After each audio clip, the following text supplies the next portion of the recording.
A história começa com Kunogun, um garoto completamente cego que um dia pergunta para os pais o que significa poder enxergar. A pergunta pega os dois de surpresa e, enquanto ainda estão meio em choque, um deles comenta que todo mundo sempre diz que os olhos dele não veem, mas ele nem sabe o que ver quer dizer. A mãe do Kunogun olha para ele toda preocupada, mas o pai resolve explicar. Ver é conseguir perceber cores e formas. Só que isso não ajuda muito, porque o Kunogun não faz ideia do que são cores ou formas, então continua tão confuso quanto antes. O pai então lembra que os olhos dele carregam a cicatriz do herói, deixada pelo cavaleiro sagrado Storhuglia, e que isso é algo especial, do qual ele deveria se orgulhar. Kunogun aceita isso meio resignado, já que não tem muita escolha, mas ainda assim não consegue parar de se perguntar porque as criadas sempre sentem pena dele só porque ele não enxerga. Um dia, uma criada chamada Iko guia ele pela mansão para conhecer a nova professora de magia. Kunogun não entende por que precisa estudar magia, mas a Iko diz que seria um desperdício não aprender, já que ele nasceu com o emblema de água e usar magia é algo incrível. Kunogun responde que, mesmo podendo usar magia, ele ainda não consegue ir a lugar nenhum sem ajuda, então não vê muita vantagem nisso.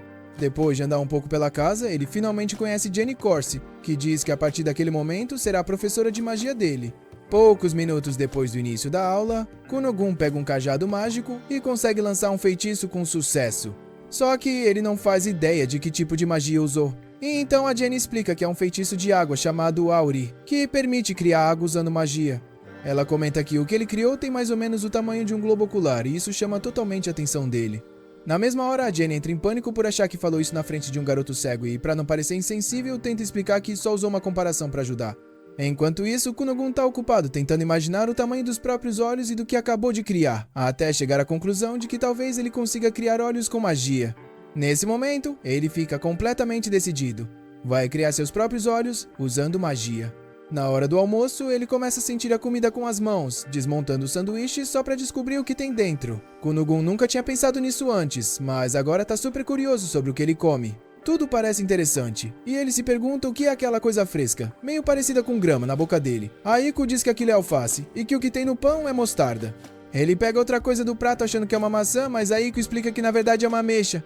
Ela percebe como ele tá curioso e comenta que é gratificante cozinhar, já que é a primeira vez que ele demonstra interesse por comidas diferentes. Mais tarde, uma mulher chamada Flora vai se encontrar com Kunogun para ler um livro para ele, como sempre fazem. Para surpresa dela, Kunogun pede para ouvir a história do Cavaleiro Sagrado, Storhuglia.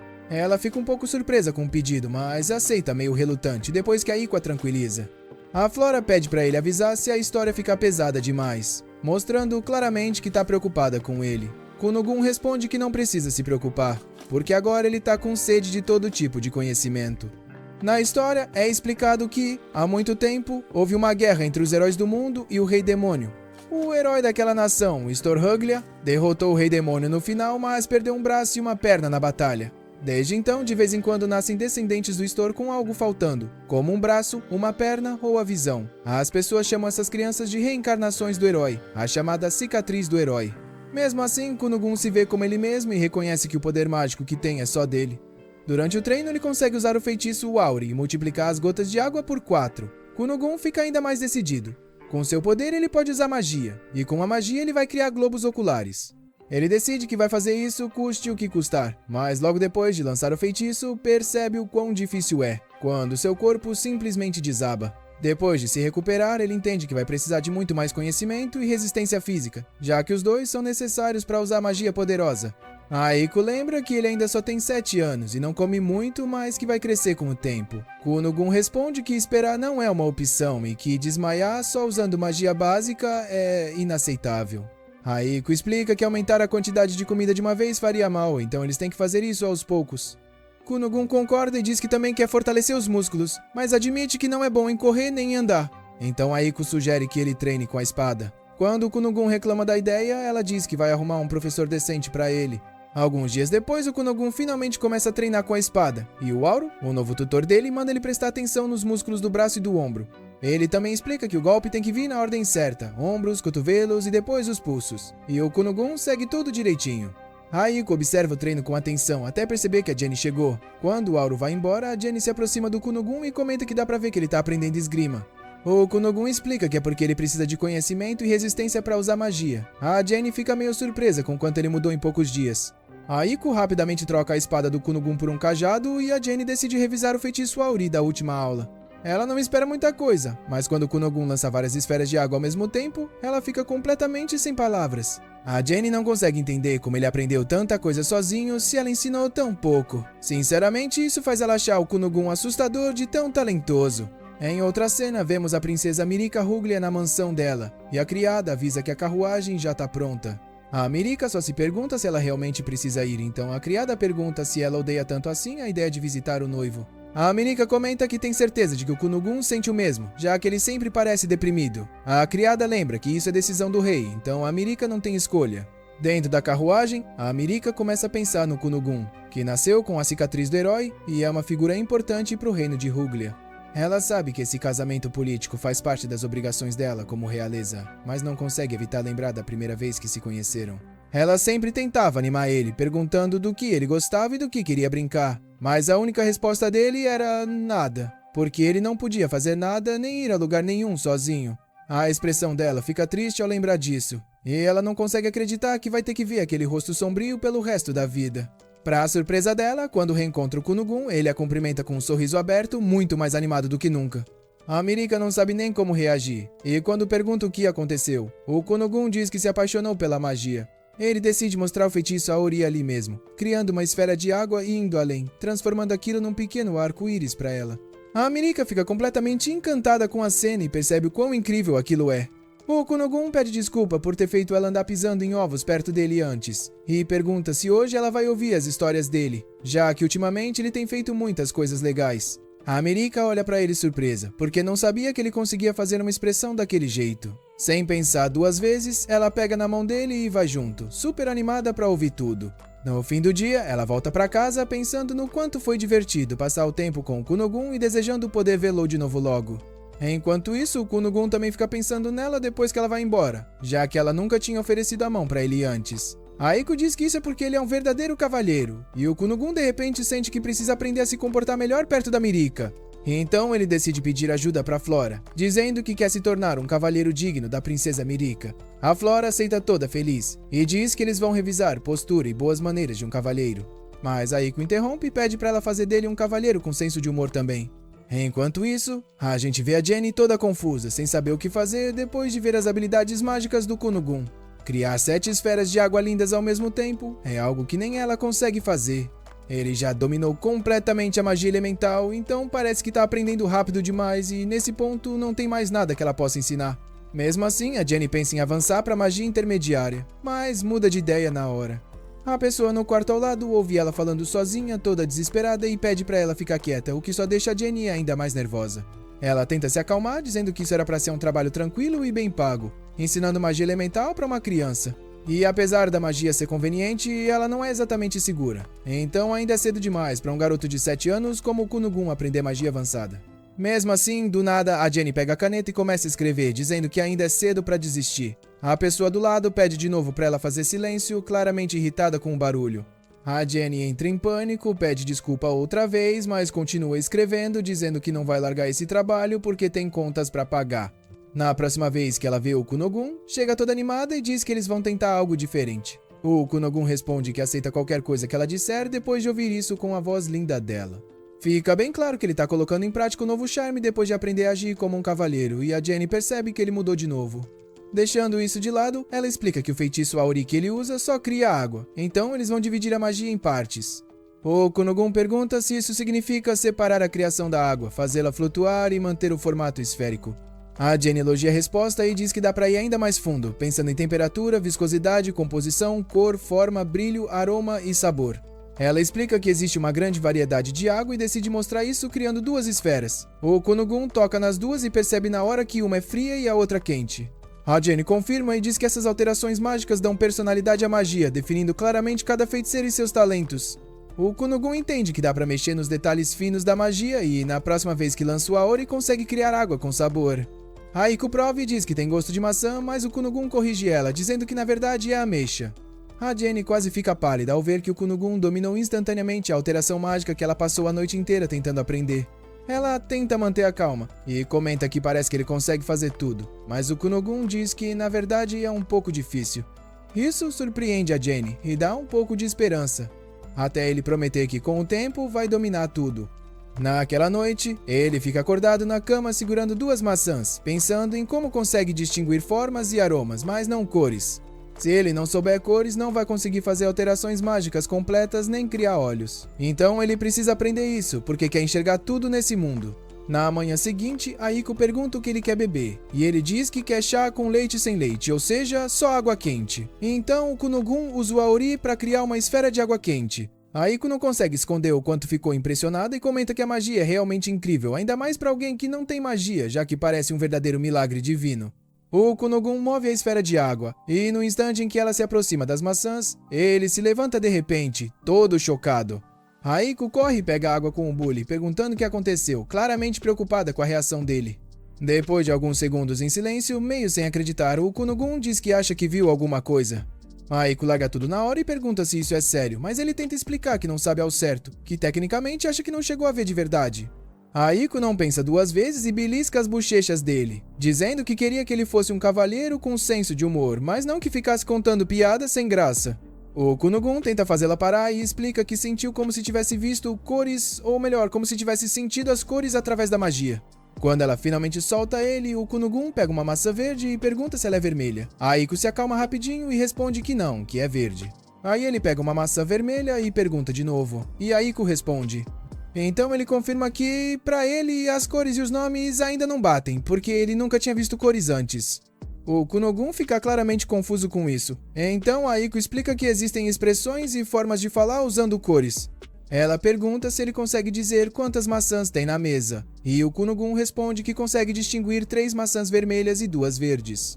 Aiko já começa a comemorar na hora, dizendo que isso é praticamente um milagre divino.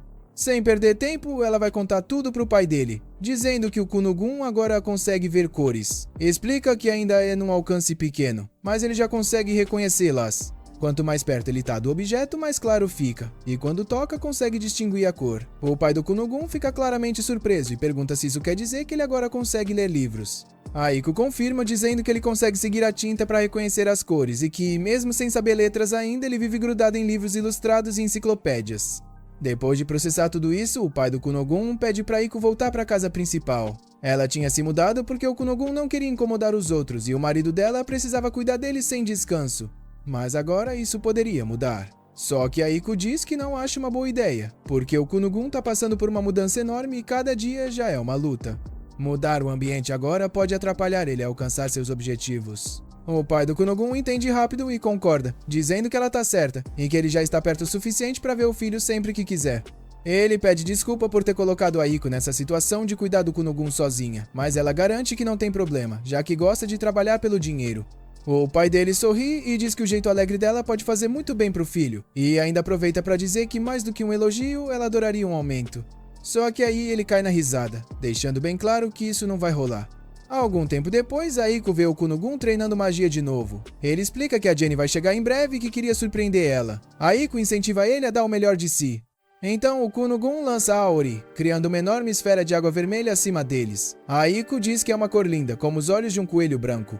O Kunogun fica tão animado quanto ela, e comenta que quanto maior a esfera de água, mais intensa ele consegue sentir a cor.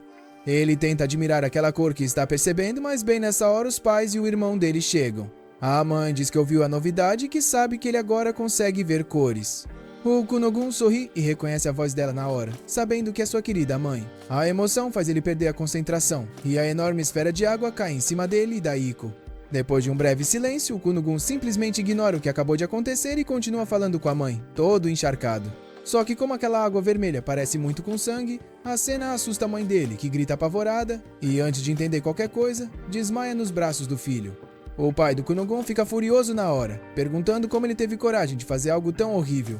O Kunogun não entende qual é o problema, então Aiko explica toda animada que o vermelho também é a cor do sangue humano. A mãe dele consegue se levantar de novo, mas o pai ainda tá possesso. Então castiga o Kunogun, dizendo que ele vai ficar 2 meses sem mesada, e que o salário da Aiko vai ser reduzido por 3 meses. O Kunogun pede desculpa e aceita o castigo, mas a Aiko desmaia na hora ao ouvir isso. Enquanto isso, de longe, a Jenny observa tudo e confirma mais uma vez o quão assustador o Kunogun é. E isso faz ela se perguntar até onde ele vai chegar conforme for subindo na hierarquia. Por um instante, ela pensa que talvez ele consiga alcançar o maior título de honra desse mundo, o de feiticeiro cerúleo. Algum tempo depois, o pai do Kunogun decide conversar com o filho mais velho, Ilho, e diz que está pensando em mandar o Kunogun para a escola de crianças nobres. Ele sabe que, desde que nasceu, o Kunogun quase não saiu da mansão e que vai ter medo de estranhos no mundo lá fora, mas é justamente por isso que ele quer tentar.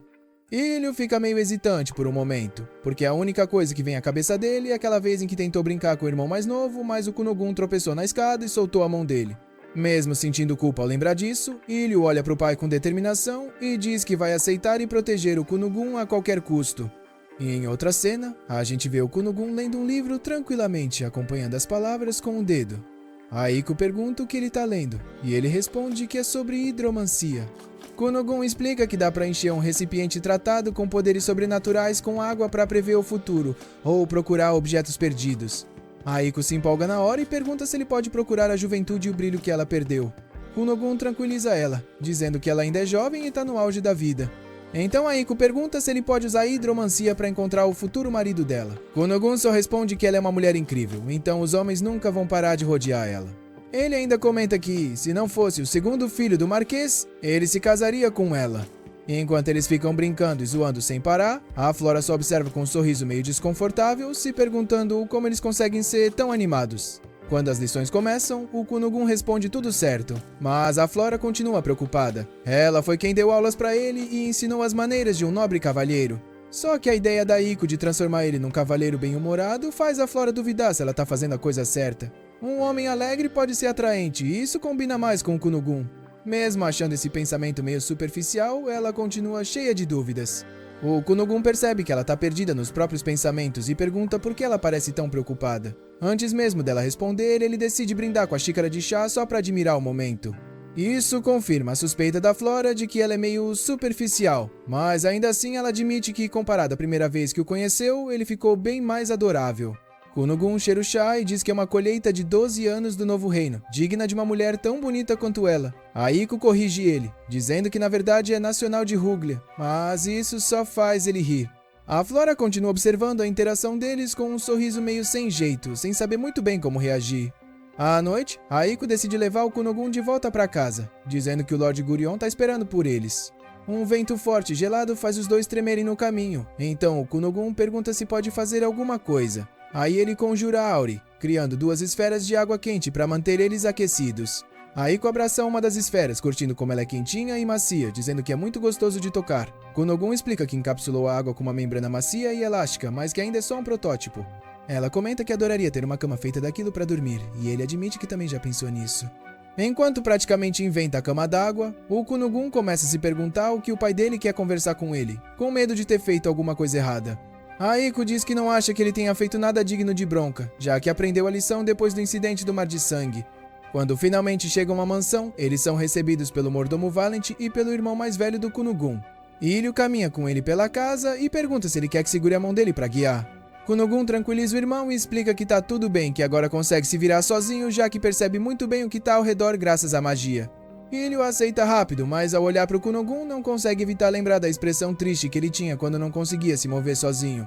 O Kunogun sente o olhar e pergunta se tem algo errado, mas Ilho só sorri e diz que tá feliz por ver o irmãozinho bem. Depois de andarem um pouco, eles finalmente encontram os pais, que têm algo importante para dizer. O Lord Gurion fala pro Kunogun que a Flora informou que ele já terminou tudo que é ensinado na escola de crianças nobres, mas também diz que ele não tem interesse em frequentar a escola de verdade. Kunogun confirma, dizendo que não quer causar problemas para os outros e que tem algo mais importante para priorizar do que a escola. O pai dele diz que sempre acreditou que ele devia seguir o que o coração manda, mas que crianças nobres são obrigadas a ir para a escola.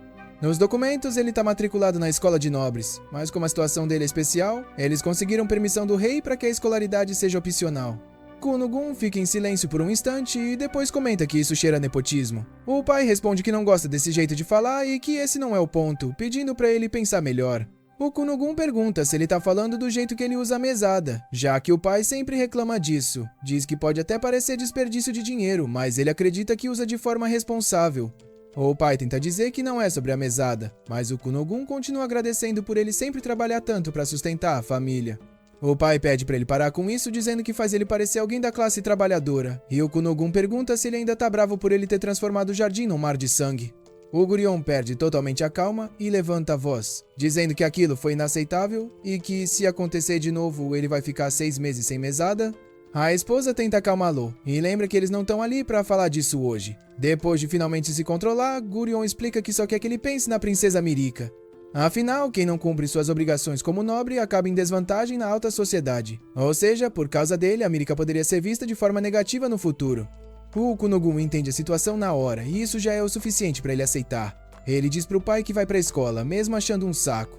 Gurion então explica que não tá pedindo para ele estudar por anos, já que ele só precisa fazer as provas de avanço. Passando nelas, ele recebe o certificado oficial de graduação e, como são 5 provas, só vai precisar ir à escola 5 vezes. O Kunogun fica aliviado ao saber que é tão simples assim. O Ilho comenta que ele e a Mirika vão se formar depois da próxima prova, então o Kunogun vai fazer junto com eles. Sem perder tempo, a mãe do Kunogun diz que precisa prepará-lo para a escola, já que ele vai precisar de roupas, sapatos e um bom casaco. Ela precisa tirar as medidas dele e então pede ajuda para Iko. Depois que elas saem para cuidar disso, Gurion avisa Ilho que também tem outros membros da realeza na escola e que eles podem tentar se aproximar do Kunogun e da Mirika. Ilho tranquiliza ele, dizendo que vai ficar com os dois para evitar qualquer problema. Pouco depois, Kunogun conta para Mirika que vai para a escola. Ela fica claramente muito feliz com a notícia, mas ele explica que só vai para fazer as provas de avanço. Mesmo assim, ela diz que é maravilhoso, porque assim pode passar tempo com ele na escola. Kunogun admite que não faz ideia do que esperar da escola, mas Mirika o tranquiliza, dizendo que vai acompanhá-lo como veterana. Ele aceita a proposta, mas comenta que está preocupado, porque se ela andar com ele, todos os garotos apaixonados por ela vão ficar com ciúmes. A Mirika, meio nervosa, diz que tem certeza de que vai ficar tudo bem, então Kunogun pergunta se ela não é popular. Isso ofende ela na hora, e Mirika lembra que é uma princesa, então é óbvio que é popular, e que tem tantos garotos que gostam dela, quanto dedos na mão direita, ou seja, 5. Então ele deveria se sentir grato por andar com ela. Pensando nisso, Kunogun começa a considerar arrumar uma bengala nova para autodefesa caso resolvam fazer um Scott Pilgrim com ele. Quando o dia finalmente chega, Kunogun veste uma roupa elegante, usa uma máscara para cobrir os olhos e leva uma bengala nova para se defender. Aiko fica toda empolgada com o visual dele, dizendo que ele parece um príncipe saído de um conto clássico. Kunogun entra na brincadeira com todo o charme, o que faz o Ilho se perguntar se o irmãozinho dele sempre foi tão vaidoso assim. Ao entrarem na carruagem, Kunogun se despede da família e usa Auri para envolver as rodas com água de forma uniforme. Quando a carruagem começa a andar, Ilho se surpreende ao perceber que ela não balança nada. Kunogun explica que uma carruagem sacolejando faz mal para as costas, então ele usa Auri para evitar isso. Ilho comenta como a magia é prática, e Kunogun concorda, dizendo que por ser tão versátil, talvez até ele consiga um emprego no futuro. Depois de um tempo, Ilho diz que tem certeza de que Kunogun deve estar nervoso por viajar para longe de casa, mas ele discorda e diz que ficou um pouco mais forte.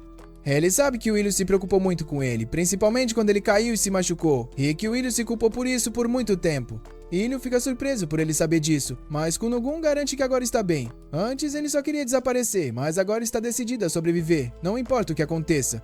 Ilho não consegue evitar um sorriso ao perceber o quanto o irmão mais novo mudou depois de aprender magia. Kunogun diz que tem uma vontade absurda de continuar vivendo. Mesmo que o resto do mundo acabe, ele vai sobreviver. Isso pega Ilho totalmente de surpresa e o deixa bem confuso. Mas Kunogun continua dizendo que vai viver tanto tempo que vai até sentir pena da humanidade inteira. Ouvindo isso, Ilho apenas concorda com a cabeça e sorri de forma meio desconfortável, se perguntando se esse cara é mesmo o irmão dele. Deixando isso de lado, Ilho se surpreende quando Kunogun percebe que eles já estão quase chegando na escola, o que significa que ele consegue sentir a presença de muita gente. Quando finalmente chegam, Mirika sai correndo animada para recebê-los, e Kunogun não perde a chance de usar todo o seu charme. Ilho só observa a interação dos dois em silêncio, se perguntando o que exatamente está rolando entre eles. A Mirika decide que já está na hora de ir, mas fica preocupada quando Kunogun não vai junto. Ele fica parado no lugar, totalmente concentrado nas várias vozes que está ouvindo naquele momento. A presença de tanta gente de vozes sem fim é sufocante, e ele sabe que o eu do passado teria se encolhido de medo com isso. Mas ao invés disso, ele só sorri, estende a mão para Mirika e pergunta se pode virar uma garota por enquanto. A Mirika entra na brincadeira sem questionar nada, pega a mão dele e diz que então ela vai virar um garoto. O Ilho decide não perguntar nada, mas fica completamente confuso com aquilo. Eram tempos diferentes. Enquanto isso, a Kazu, uma professora da escola, parece estar esperando a chegada do Kunogun e está claramente preocupada. Afinal, ele é o segundo filho do Marquês e tem a marca do herói, além de existirem rumores de que ele é uma criança tímida. Ela não consegue evitar ficar ansiosa se perguntando se uma professora novata como ela vai dar conta de orientar alguém assim. Seus pensamentos são interrompidos quando ela ouve algumas garotas comentando sobre um garoto bonito como um príncipe. É aí que ela vê o Kunogun pela primeira vez, acompanhado da Mirika e do irmão mais velho. Quando eles passam por ela, a Akaze reage rápido e chama pelo nome dele, impedindo que vá embora. Ela diz que é professora daquela escola e que vai ser a guia dele naquele dia. O Kunogun decide se apresentar direito, mas acaba deixando ela confusa ao dizer que, no momento, ele é uma garota. A Akaze fica totalmente perdida, então ele explica que biologicamente é um menino, com personalidade de menino, mas que hoje é um dia bonito. Isso não ajuda em nada a esclarecer a situação. Antes que ela consiga perguntar qualquer outra coisa, o sinal toca e a Mirika e o Willy precisam ir embora. A Akaze se despede com um sorriso, mas quando fica sozinha com o Kunogun tem a sensação de que isso vai dar muito trabalho. A Mirika se despede dele, e um grupo de alunos observa tudo de dentro de uma sala de aula, comentando que ele tem a marca do herói. Um deles diz que ouviu falar que ele recebeu bênçãos do rei por ser o primeiro portador da marca do herói nascido em 100 anos. O príncipe Lily faz uma careta assim que escuta isso. Os acompanhantes dele se apressam em dizer que o Kunogun não parece grande coisa e que a marca do herói talvez seja só uma superstição sem fundamento. Mas mesmo tentando agradar, eles só pioram a situação. Quando Lily vê a Mirika sorrindo pro Kunogun, ele fica ainda mais irritado. Pouco depois, a Akaze leva o Kunogun até uma sala de aula e pergunta se ele ouviu o resumo dos exames de progressão. O Kunogun confirma, dizendo que se passar em 5 provas pode receber o certificado de formatura. A Akaze explica que normalmente depois de cada prova existe um tempo para se preparar para a próxima. Mas, como exceção, os exames dele vão acontecer em um período mais curto, já que ela recebeu ordens do pai dele e do rei para fazer assim. O Kunogun fica sério e diz que o pai dele e o rei são grandes amigos, então isso é nepotismo, e ele quer pedir desculpa por pressionarem a escola desse jeito. A Akaze claramente não esperava ouvir isso, então só responde que vai fingir que não escutou nada. Mesmo assim, o Kunogun continua falando, dizendo que essas coisas acontecem o tempo todo na alta sociedade. A Akaze não responde, coloca as folhas da prova na mesa dele e diz que ele pode avisar se tiver alguma dúvida. O Kunogun ainda comenta que o pai dele e o rei são unha e carne. A Akaze tenta ignorar, claramente nervosa, e pede para ele não envolver ela em confusão política. Ele insiste dizendo que essa relação vem da geração anterior, mas a Akaze corta ele na hora e manda começar a prova. Quando o sinal toca, a Akaze vai para a sala dos professores corrigir as respostas. Ela nunca imaginou que o Kunogun ficaria conversando a prova inteira e tinha certeza de que ele ia reprovar. Para a surpresa total dela, ele acertou tudo em todas as matérias, o que não faz o menor sentido para ela. Enquanto isso, Kunogun começa a sentir fome e decide ir até a cantina com a Mirika. Só que de repente ele encontra o príncipe Lily e seus acompanhantes, e a Mirika quase que encolhe na hora. Todo mundo por perto fica em silêncio, e o clima fica pesado rapidinho, o que faz o Kunogun se perguntar o que está acontecendo. A Lily tira sarro do Kunogun e pergunta se um moleque como ele realmente recebeu bênçãos do pai. A Mirika tenta defender o Kunogun do irmão mais velho, mas a Lily manda ela não se meter. O Kunogun aperta a bengala com força e diz que não importa quem ele seja, se mexer com a Mirika ou entrar no caminho dele, ele não vai deixar passar. A ameaça é interrompida de repente pelo Ilho, que se coloca entre eles e, todo nervoso, pergunta se a Lily quer alguma coisa com o irmão mais novo. Dá pra ver que a Layne não gosta nada da interferência e reclama do quanto isso é desrespeitoso, já que ela não deu permissão pra ele falar. O Ilho fica hesitante, nervoso, sem acreditar que logo no primeiro dia o irmão e a Mirika já foram abordados pela realeza. O Kunogun não entende muito bem o que está acontecendo e claramente não sabe o que fazer, mas decide agir primeiro. Em silêncio, ele conjura a Auri. Com a magia, junta toda a água que consegue na cafeteria sem ninguém perceber e usa isso para encharcar a calça da Lily. O Ilho tenta amenizar a situação, lembrando que na escola o status não deveria importar, então era melhor deixar isso pra lá. A Lily discorda na hora, mas o Kunogun interrompe, dizendo que o príncipe Mirim fez xixi na calça. A Lily olha para baixo, vê a calça toda molhada e, na hora, todo mundo começa a cochichar. Ela fica morrendo de vergonha e tenta negar, sem entender o que aconteceu. Já o Ilho percebe na hora o que rolou e sabe que o Kunogun tá envolvido. Se sentindo exposta e humilhada, a Lily decide sair correndo, e os acompanhantes vão atrás. O Kunogun só sorri, com cara de vitória, dizendo que agora ninguém vai encher o saco. Ele muda de assunto numa boa e começa a falar do que vai comer no almoço, dizendo que tá com vontade de um hambúrguer. O Ilho pra ele na hora e pergunta direto se foi ele que fez aquilo com o príncipe. O Kunogun ignora completamente a pergunta. Sorri e pergunta pra Mirika o que ela vai comer. A Mirika percebe que é melhor não questionar nada e só se senta pra almoçar com eles. Quando finalmente estão comendo, o Kunogun pergunta quem é a Lily, e a Mirika explica que ela é o irmão dela, o sexto príncipe, Lily Ruglia. O Kunogun fica chocado ao saber que eles são irmãos, porque achava impossível existir um irmão mais velho que não gostasse dos mais novos. A Mirika diz que queria que fosse assim, mas claramente não é. O Ilho confirma. Depois disso, o Kunogun diz pro Ilho que tá feliz por ele ser o irmão mais velho dele. E mais uma vez, o Ilho percebe como o irmãozinho realmente mudou. Mesmo assim, eles foram bem imprudentes com alguém praticamente intocável. Então, ele não faz ideia de como vai explicar isso pro pai. O Kunogun continua comendo de boa, sem se preocupar com nada. E a Mirika ri, dizendo que pensar demais não vai mudar o que já aconteceu. Mesmo assim, isso não acalma o Ilho, que só torce pra conseguirem se formar sem mais nenhum problema desse tipo. Na sala de jantar, o Kunon pergunta pra Mirika por que o príncipe Lyle ficou no caminho deles sem esconder nem um pouco a agressividade. Ela responde que ele veio pra pressionar eles. Diz que o irmão dela é o sexto príncipe e ela é a nona princesa, então a posição deles na hierarquia real não é lá essas coisas. Só que o noivo dela é um mago que carrega a marca do herói, então o status dela subiu rápido demais. Agora que o Kunon se mostrou pro mundo, eles vão ficar acima da alta sociedade. Mas, deixando isso tudo de lado, a Mirika diz que tá feliz por ser noiva dele. E o Kunon concorda, dizendo que quando encontrar o rei, vai até se ajoelhar de gratidão. Depois disso, ele diz que quer ir pedir desculpa pro Lyle, mas nem o Iksu nem a Mirika deixam. Aí, a história muda pra professora. Hoje é a prova final do Kunon. Então, ele precisa aprender a mudar a textura da água. Ele transforma a água em gelo, mas a sensação é tipo a de uma maçã. A gênia sugere que ele toque em várias coisas diferentes para conseguir reproduzir texturas. Mais tarde, a gente vê o Kunon tocando num cavalo. O Ikkyu acha isso estranho, mas logo a Mirika chega. O Kunon comenta que tá triste porque esse é o último dia em que vai poder ouvir a voz dela na escola e que sente como se o mundo dele tivesse sendo tomado pela tristeza. A Mirika diz pra ele parar de exagero e lembra que eles só vão embora ao pôr do sol, o que acaba com a tristeza dele na hora. Depois disso, os três vão fazer a prova final. O Kunon fica animado, se sentindo num colégio de verdade, mas ao mesmo tempo triste por não poder mais ficar com a professora. Ela diz que vai estar observando e deseja boa sorte. Dá pra ver que agora existe bem mais confiança entre eles. O protagonista comenta que isso tudo é por causa das provas. Ele conta que a professora virou docente pra seguir o homem que ela amava até uma escola nobre. Só que o cara falhou no exame e ela acabou ficando sozinha. Os outros dois não entendem como uma professora pode contar a própria história de vida para um aluno. Nesse momento, o outro estudante fala com a Mirika e pede para ela apresentar o Kunon. Todo cavalheiro, o Kunon se apresenta como noivo da princesa Mirika Ruglia e irmão mais novo do Ikkyu. Com isso, ele se sente aliviado ao saber que o irmão e a noiva têm amigos, já que ninguém estava falando com eles.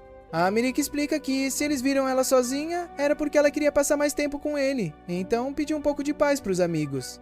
Como o Kunon não sabia disso, ele agradece a consideração da princesa, mas diz que estava realmente preocupado. Afinal, ele não podia simplesmente perguntar se eles não tinham amigos ou se estavam sozinhos na escola. Então fica feliz em saber que o irmão não tá sozinho e que a princesa tem amigas. Caso contrário, ele teria que consolar os dois, comparando a solidão deles com a própria, dizendo que tá tudo bem não ter amigos.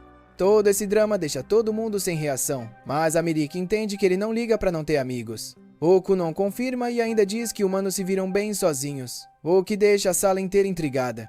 Enquanto isso, o Lyle é avisado de que tá na hora da prova. Ele manda esperarem, mas os subordinados dele duvidam que, mesmo sendo príncipe, a professora vai esperar, afinal é a prova final. E aí o sino toca. Os alunos se sentam. O protagonista ia ser guiado pela Mirika, mas o Lyle aparece e separa os dois. As pessoas começam a cochichar. O Lyle percebe isso e, lembrando do que as criadas do castelo falavam dele pelas costas, fica furioso, porque ninguém tem coragem de falar isso na cara dele. Só que, do nada, o Kunon segura a mão dele e se apresenta. Todo mundo fica chocado. O Lyle manda ele soltar, mas o Kunon se agarra como uma tartaruga mordendo e diz que ele é o cunhado dele. Então, o certo é que eles se conheçam melhor. Então a gente vê ele se debatendo e deixando bem claro que não deu permissão para ser tocado. O Kunon destaca a voz máscula dele e diz que só pelo toque dá pra imaginar que o rosto dele é bem viril. Ele ainda garante que se pudesse enxergar, teria ficado encarando tanto que faria até um buraco na cara dele. E isso faz o Lyle corar na hora. Todo mundo começa a rir. O loiro, todo sem graça, pede pro Kunon soltar ele. Kunon solta e assim o problema acaba ali mesmo. Durante a prova dá pra ver que o príncipe parecia meio pensativo, mas depois que tudo termina e os exames são avaliados, o professor anuncia que todo mundo passou. Com isso, Kunon volta pra casa. Ele se despede de todos os colegas e até do professor, a quem oferece a mão do irmão. Quem vê isso de longe é o Lyle, que com um sorriso manda os companheiros irem pra outro lugar. Voltando ao treino de magia, a Genya pede pra ele criar um redemoinho. Kunon primeiro cria uma esfera de água e faz ela girar. Depois pedem pra ele parar e dividir a esfera em 10 partes, o que ele consegue fazer com um certo esforço.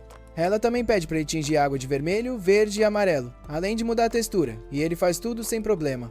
A gênia parabeniza ele, dizendo que foi incrível. Antes de ir embora, Kunon pede um momento e comenta que fez uma modificação, adicionando forma e temperatura à textura.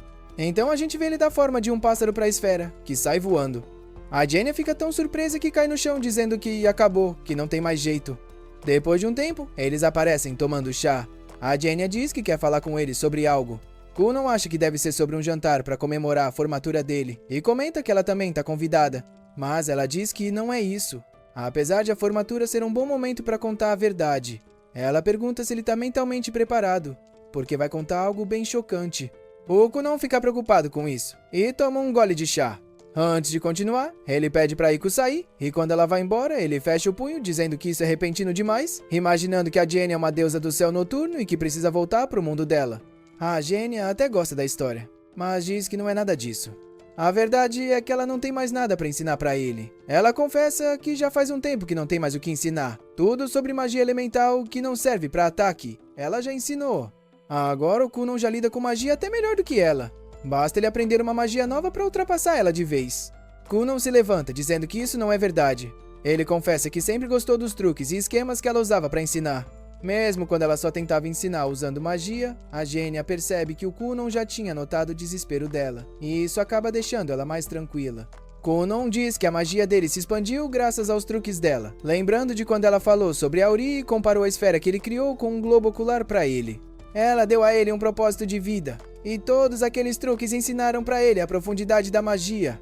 Com isso, a Genya pede para ele parar de chamar de truques. Ela diz que se esforçou muito tentando pensar em algo para enganar ele, mas não conseguiu mais inventar nada. Kunon se recusa a acreditar e pergunta se talvez ela esteja indo embora por causa do salário, dizendo que pode pedir para o pai dele pagar mais. Mas a Genya não quer isso. Ela não aguenta continuar recebendo tanto dinheiro sem ter mais nada para ensinar. Mesmo que antes ela aceitasse, agora não dá mais. Ficando de frente para o Kunon, ela diz que ele precisa ser ensinado por um mago melhor do que ela, porque ela não consegue mais ajudar ele a evoluir. Ela chegou até ali enganando ele, mas não consegue continuar assim. Já o Kunon diz que, mesmo que sejam truques, o fato dela ter conseguido pensar em tantos por tanto tempo já é um talento enorme e pede para ela continuar enganando ele, nem que seja com elegância. O Kunon não quer mais ninguém como professor, e enquanto ele fala isso, outros animais aquáticos começam a se aproximar, deixando bem claro que a Genya já não pode mais ensiná-lo. A magia do Kunon já ficou muito acima da dela. Por fim, a gente vê a Genya indo embora. Para ela, não tem dúvida nenhuma de que o Kunon é um gênio que pode virar o Mago Azul. Mesmo sendo um prodígio, ele sempre se esforçou pra caramba, se desafiando e ultrapassando seus próprios limites várias vezes. No fim, ela diz que não pode se dar ao luxo de perder para um aluno porque ainda é cedo demais para isso. Alguns dias se passam e o Kunon descobre que a professora Flaura também pediu demissão e ainda o parabenizou, já que ele concluiu todo o currículo. O Kunon fica chateado por não ter conseguido se despedir dela, mas a Iko diz que ela não quis justamente porque podia acabar chorando. Então o Kunon decide escrever uma carta de agradecimento para ela. A Iko apoia a ideia, mas aproveita para pedir que ele pergunte se na mansão dela tem algum servo entre 18 e 25 anos, que ganhe bem e seja alto e bonito. Quando ouve isso, o Kunon fica triste. Ele pergunta se ela vai abandoná-lo para se casar. Ela pede desculpa, mas confirma que sim. Também diz que agora ele já consegue viver sozinho sem problemas, então ela não é mais necessária. Isso deixa o Kunon ainda mais abatido e ele diz que não vai conseguir. Ele conta pra ela uma história sobre um coelho que morreu por se sentir sozinho. Chateado, ele diz que não vai pedir nada pra Flaura. Já à noite, a família inteira aparece jantando junta. O Kunon conta o que a Flaura disse e que ela recomendou que ele procurasse um mago talentoso para ensiná-lo. Nisso, o Ixio comenta que corre um boato na escola sobre um mago excepcional da corte real, um cara chamado Zeon. A mãe pergunta se ele tá falando do Sr. Zeon Lee Findle. O Ixio confirma e diz que parece que ele é um mago bonito e com uma quantidade absurda de mana.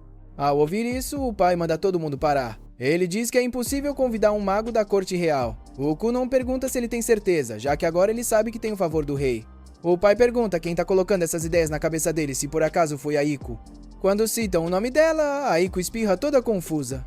Mas enfim, voltando ao assunto, o pai explica que ser mago da corte real é um cargo oficial dentro do castelo e que, tirando sua majestade e quem recebe ordens diretas dele, ninguém pode mandar nesses magos.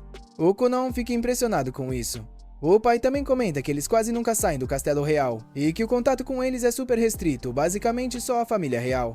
Sabendo disso, Kunon entende que vai ser realmente difícil. Mas aí ele tem uma ideia maluca: acompanhar o pai até o castelo real, se perder lá dentro e, por obra do destino, acabar encontrando um mago da corte que aceite ele como aprendiz. O pai não aceita o plano, achando isso uma baita idiotice. Então o Kunon apela pra mãe, manipulando ela pra ficar do lado dele, e funciona. Ela pede pro pai ao menos considerar essa opção. Sem muita escolha, ele aceita pedir autorização ao rei. No castelo real, uma mulher albina entrega alguns documentos para esse homem. Ele pergunta se é sobre aquela criança, porque se for, é algo nunca visto um aprendiz pedir para ser ensinado por um mago da corte real, mesmo sendo um nobre próximo de sua majestade. A albina comenta que poder e status não significam nada para um mago da corte, mas que a irmãzinha dela, Mirika, é completamente apaixonada por aquele pequeno mago. O homem começa a ler os documentos e, depois de alguns segundos, se levanta da cadeira, dizendo o nome do protagonista com total surpresa. Alguns dias se passam e uma carruagem leva o Kunon e o pai dele, Arson, até o imperador. No caminho, o Arson conta que o imperador escolheu um feiticeiro real para ser o instrutor do Kunon. O Kunon fica se perguntando se foi o pai que armou isso, mas o Arson explica que não fez nada. Os feiticeiros reais se interessaram pelo Kunon por conta própria. Curioso, o Arson pede uma explicação. Aí o Kunon demonstra criando um gato feito inteiramente de água. A criatura surge super detalhada, perfeita mesmo. O Arson fica todo animado, toca no gato e pergunta se ele é 100% água. O Kunon confirma que sim. Vendo o pai fazendo carinho no gato de água, o Kunon começa a desconfiar que o Arson tem uma queda por felinos. Ele sugere arrumar um gato de verdade, mas o Arson reclama que um gato fofo ia atrapalhar o trabalho dele. O Kunon insiste. Então o Arson argumenta que um gato só traria problemas para o filho cego. O Kunon lembra que agora ele enxerga perfeitamente graças à magia de água. Aí o Arson finalmente solta o verdadeiro motivo. A esposa dele prefere cachorro. O Kunon sugere um meio termo, deixar o gato do lado de fora. O Arson pensa um pouco e decide que talvez dê pra tentar. Eles chegam ao Palácio Imperial, onde a princesa Lucrécia os recebe. O Kunon cumprimenta ela todo de boa, o que faz o Arson lembrar que ele precisa ser mais formal. O Kunon percebe que ela provavelmente vai virar a cunhada dele no futuro, então se apresenta de novo, dessa vez com mais respeito. A Lucrécia sorri, achando que o Kunon parece tão incrível quanto a América tinha descrito. Aí ela nota o gato de água nos braços do Arson. O Arson coloca o gato no chão, mas o Kunon desfaz a magia e ele some. A Lucrécia fica surpresa ao descobrir que o gato era mágico. Já o Arson fica com cara de coração partido. E isso faz a Lucrécia repensar o quão absurdas são as habilidades do Kunon. Ela avisa que vai escoltar o Kunon até a Torre Negra. O Arson pergunta como o Kunon vai voltar para casa depois. O Kunon diz que dá conta sozinho, então o Arson promete mandar uma carruagem depois. O Kunon ainda comenta que pretende sair no encontro com a América mais tarde, o que deixa os dois surpresos. A Lucrécia guia o Kunon pelos corredores do palácio e avisa para ele prestar atenção, porque vai falar algo importante. O Kunon já acha que vem algum segredo mágico ultra proibido e fica todo empolgado. Só que a Lucrécia explica que não dá para falar de magia complicada enquanto anda, então começa a contar sobre a história política da família real. Ela lembra que o reino tem 7 príncipes e 10 princesas. Normalmente o primeiro príncipe vira imperador, mas nesse país todos os irmãos podem disputar o trono. O Kunon comenta que mesmo assim é difícil tirar o primeiro príncipe do lugar. A Lucrécia concorda e revela que ela mesma abriu mão de qualquer direito ao trono para seguir carreira como feiticeira profissional. Enquanto andam, eles passam por uma torre estranha. No instante em que o Kunon vê a torre, ele para completamente, tomado por uma sensação absurda de mana vindo de lá de dentro. A Lucrécia continua andando sem perceber. Quando se vira para falar das preocupações da América, leva um susto ao ver o Kunon alcançando ela usando patins de gelo que ele criou na hora. Os patins deslizam lisinhos pelo chão de pedra. Impressionada demais com aquilo, a Lucrécia esquece totalmente o que ia dizer e pede pro Kunon ensinar ela a fazer patins mágicos também. Enquanto prepara a explicação, ela ainda consegue dar um aviso. É melhor ele não se envolver com nenhuma facção da realeza para não entrar em briga de poder. Depois disso, a Lucrécia foca 100% em aprender a técnica. Após um tempo treinando, ela pega o jeito e começa a andar cada vez mais rápido. A coisa sai do controle, e os funcionários do palácio começam a ficar preocupados com a segurança dela. Desesperados, eles chamam um cavaleiro chamado Dario, que consegue interceptar e parar a Lucrécia antes que algo pior aconteça. Depois de segurar os dois, o Dario dá uma baita bronca. Tanto o Kunon quanto a Lucrécia abaixam a cabeça e admitem que erraram. Em outro lugar, o Arson fica sabendo da confusão. Ele pergunta a um guarda o que aconteceu e quase cospe o chá quando descobre que o Kunon estava usando os corredores do palácio como pista de patinação. Mais tarde, o Kunon entra nos aposentos do Lord Londimond e cumprimenta o grande feiticeiro real. O cumprimento sai meio travado, porque ele sente uma pressão absurda vinda do cara. O Londimond fica curioso com o emblema de água do Kunon e vai olhar de perto a marca mágica no ombro dele. Aí ele percebe que o emblema tem 2 estrelas, o que deixa o Kunon bem confuso. O Londimonde então explica como funciona o sistema de classificação. Todo mago consegue usar um dos 7 elementos: fogo, água, terra, vento, luz, escuridão e corrupção. O nível do mago vai de 1 a 5 estrelas. Quando entende isso, o Kunon fica meio decepcionado, porque comparado aos feiticeiros reais, ele tá só no segundo nível mais fraco. A Lucrécia comenta que ela é uma maga de vento de 2 estrelas, o que ajuda o Kunon a sacar que o Londimonde deve estar num nível bem mais alto. O feiticeiro real pergunta como o Kunon chegou nessa conclusão, e ele explica que foi pela pressão mágica gigantesca que o Londimonde emana. O Kunon acha que ele deve ser 3 estrelas, mas descobre que na real ele é um mago raríssimo de 4 estrelas.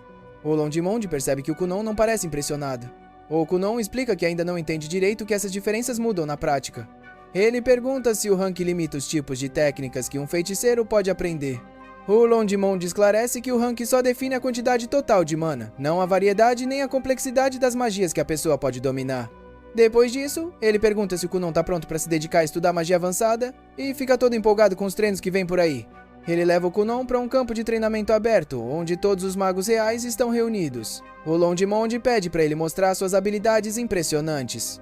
A Lucrécia, quase se segurando de tanta empolgação, diz para todo mundo que o Kunon faz jus à fama que tem. Enquanto o Londimonde sente uma pontinha de inveja, os outros magos reais também ficam super interessados. O Kunon percebe que isso é basicamente uma prova de entrada. O Londimonde chama o colega dele, Victor. O mago real usa uma magia de água e cria dezenas de esferas perfeitamente redondas que flutuam formando um padrão bem elaborado. Enquanto o Kunon observa tudo maravilhado, o Londimonde lança o desafio. Quer ver se o Kunon consegue roubar o controle das esferas do Victor. Isso faz o Kunon lembrar de uma lição da Flora, que explicou que magos de água não só criam água, mas também conseguem manipular a água que já existe ou que foi criada por outro mago. Mesmo assim, ele fica nervoso de tentar controlar uma água que já está sendo manipulada. Ele se concentra e ativa sua magia de manipulação de água, tentando tomar o controle das esferas do Victor. O mago real experiente resiste na hora, virando uma verdadeira disputa de vontades. Mesmo assim, o Kunon não desiste. Depois de forçar tudo que consegue, o Kunon acaba capturando exatamente 2 esferas antes do Londimonde mandar parar. O Kunon fica chocado e frustrado por ter conseguido só 2 em meio a tantas. Isso faz ele perceber o quão absurdo é o poder de um feiticeiro real. Mas, para surpresa dele, o Londimonde fica bem impressionado. O Victor também admite que não achava que o Kunon conseguiria roubar nenhuma esfera sequer. Ele pede permissão para aceitar o Kunon como aluno pessoal, mas na mesma hora todos os outros magos reais começam a gritar, reclamando e disputando a vaga. A Lucrécia lembra o Victor que ele terminou um relacionamento recentemente, usando isso como prova de que ele tem péssimo julgamento. Ela diz que alguém tão perdido na vida pessoal não tem moral nenhuma para ensinar um aluno tão talentoso. Enquanto os magos reais discutem com tudo, o Londimonde elogia o Kunon. O Kunon pergunta se ele passou na prova, mas o Londimonde diz que quer ver mais diversão antes de decidir. Pouco depois, o feiticeiro real tá pulando todo animado num tipo de trampolim de água criado com as técnicas inovadoras do Kunon. Vendo o líder dele se divertindo, os outros magos reais morrendo de inveja também começam a pedir a vez. O Londimonde ignora os pedidos deles e pede pro Kunon explicar os detalhes técnicos. O Kunon explica que construiu o trampolim usando um tipo modificado de água elástica, que mantém a estrutura firme, mas continua flexível. Na hora, a Lucrécia já fica pensando se daria para criar um colchão confortável usando o mesmo princípio. Depois de um tempo, Londimonde manda parar, e o Kunon comenta que daria para criar uma versão mais forte, capaz de lançar alguém até o 2º andar. Todo mundo se surpreende, e os magos reais ficam animadíssimos para ver isso com os próprios olhos. Só que o Kunon recusa, dizendo que já precisa sair porque tem planos de visitar a América. A Lucrécia então pergunta rápido se pelo menos ele pode criar alguns animais de água. Ela também fica curiosa se ele conseguiria criar humanos artificiais realistas. O Kunon concorda com a cabeça e, em segundos, cria uma réplica perfeita de uma criada em tamanho real, com traços tão detalhados que deixam todo mundo chocado. Como a criada é feita totalmente de água, os magos reais começam a se perguntar se ela conseguiria fazer movimentos fisicamente impossíveis. O Kunon admite que a primeira vez que fez um de seus bonecos de água voar não foi nada agradável. Mesmo assim, os magos insistem, cheios de curiosidade. Então ele faz o boneco da criada levitar e sai voando suavemente pelos corredores. Enquanto o boneco flutua de forma estranha, parecendo um fantasma parado no ar, os funcionários do palácio que não fazem ideia do que está acontecendo ficam morrendo de medo.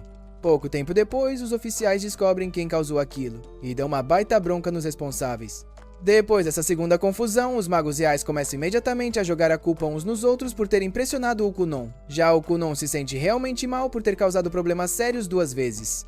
O Londimonde manda ele parar de se culpar e diz pra ele mostrar técnicas ainda mais inovadoras da próxima vez.